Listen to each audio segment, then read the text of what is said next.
13h, 14h, Europe 1 Info. Europe 1 Info, dernière partie à 13h47 sur Europe 1 avec vous, Clélie Mathias, et votre chroniqueur Yvan Iofol et Thomas Ponnet.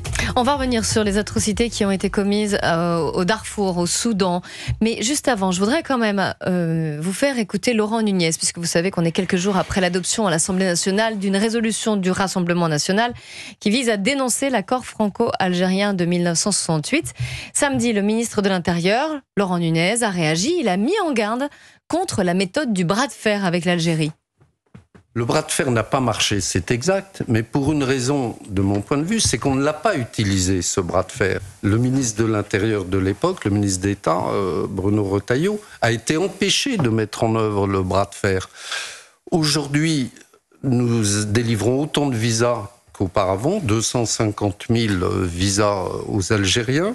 Les visas étudiants, ils sont en hausse, en progression. Et puis, la nomenclature algérienne, elle est tranquillement à Paris avec des titres de séjour. Le fils du chef d'état-major de l'armée habite à Paris avec sans doute un emploi fictif à l'ambassade d'Algérie.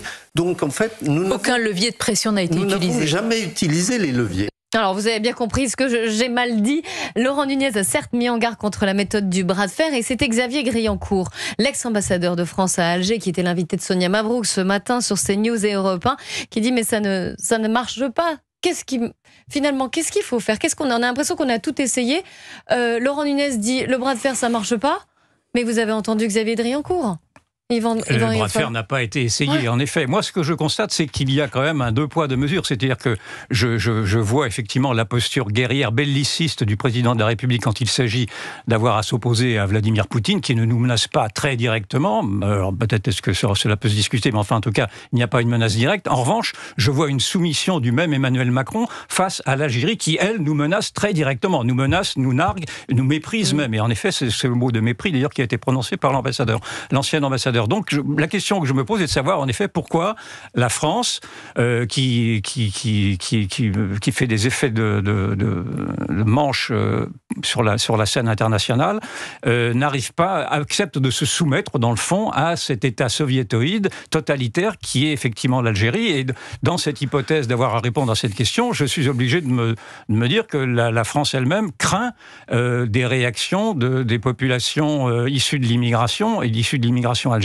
notamment. Il y a, d'après M. Driancourt, il y a 7 millions d'Algériens ou de Franco-Algériens en France. C'est quand même important, et sans compter les autres populations d'origine maghrébine et musulmane qui pourraient s'identifier à la cause algérienne. Et donc j'imagine que le président de la République, outre qu'il ne veut pas effectivement froisser le tempérament volcanique d'Alger, ne veut pas non plus être catalogué comme participant à des processus racistes ou xénophobes ou islamophobes en mettant en cause une immigration qui ne s'intègre pas pour partie. Une partie de l'immigration algérienne s'intègre, mais toute une partie de l'immigration algérienne qui également constitue une part importante de la population dans les prisons. 20% des prisons françaises sont constituées d'Algériens, je ne parle pas des Franco-Algériens, 40% des CRA, c'est-à-dire les centres de rétention administrative, sont constitués par des Algériens. On voit bien que l'Algérie pose un problème, et ce problème est effectivement, et Éric Zemmour a prononcé le mot hier, et ce problème est également à étudier sous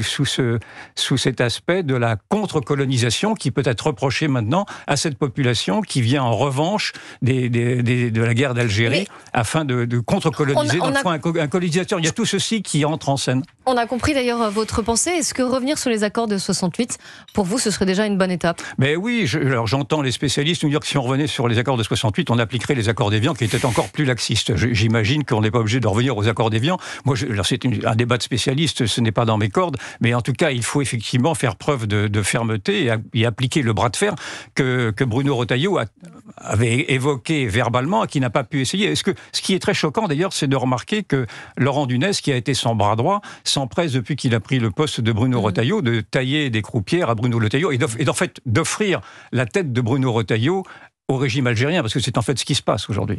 Thomas Bonnet.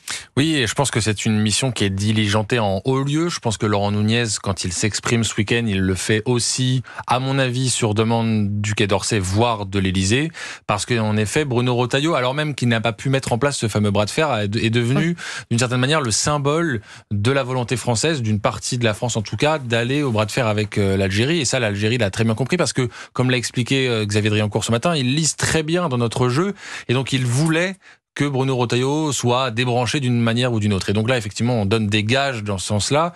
Pour quel résultat ? Moi, c'est toujours la question que je me pose, parce que Laurent Nunez nous parle en permanence de la coopération sécuritaire, et indéniablement, nous avons besoin de l'Algérie pour participer et lutter contre le terrorisme. Mais à quel prix ? C'est-à-dire qu'est-ce qu'on doit renoncer pour cela à tout le reste ? Est-ce qu'on doit renoncer pour cela à pouvoir choisir qui a le droit d'entrer et de sortir de notre territoire ?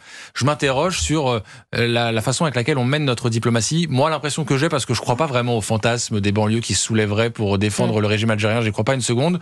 Peut-être que l'Élysée y croit, mais encore là aussi je suis assez sceptique. Je crois plutôt qu'Emmanuel Macron, après avoir passé des années à charger Benjamin Stora, l'historien, de revenir sur la relation entre la France et l'Algérie, il n'a pas envie, à 1 an et demi de la fin de ses 2 mandats, de tout remettre en question, alors même qu'il a compris, à mon avis, pertinemment qu'il n'y a rien à attendre de la relation que nous avons actuellement avec Alger.